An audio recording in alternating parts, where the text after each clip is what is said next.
Dear friends, international cricket council 2025 జనవరిలో ICC awards announce చేసింది.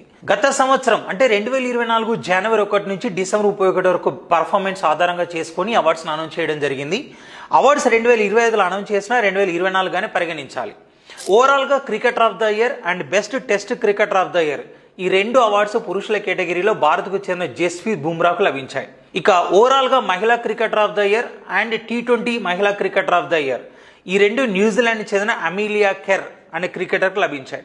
ఇక మహిళల one day cricketer of the year భారత్కు చెందిన స్మృతి మందన అండ్ పురుషుల one day cricketer of the year Afghanistan చెందిన అజ్మతుల్లా మీర్జా, పురుషుల T20 క్రికెటర్ ఆఫ్ ద ఇయర్గా భారత్కు చెందిన హర్షదీప్ సింగ్ అండ్ ఎమర్జింగ్ క్రికెటర్గా శ్రీలంకకు చెందిన కమిందు మెండిస్ అండ్ మహిళల ఎమర్జింగ్ క్రికెటర్గా సౌత్ ఆఫ్రికాకు చెందిన అనేరీ డెర్క్సన్ అండ్ పురుషుల అసోసియేట్ క్రికెటర్గా నమీబియాకు చెందిన Gerhard Erasmus and women's associate cricketer of the ఇయర్గా యూఏకి చెందిన Esha Oza and umpire of the ఇయర్గా రిచర్డ్ ఇల్లింగ్వర్త్ ఎంపికయ్యారు.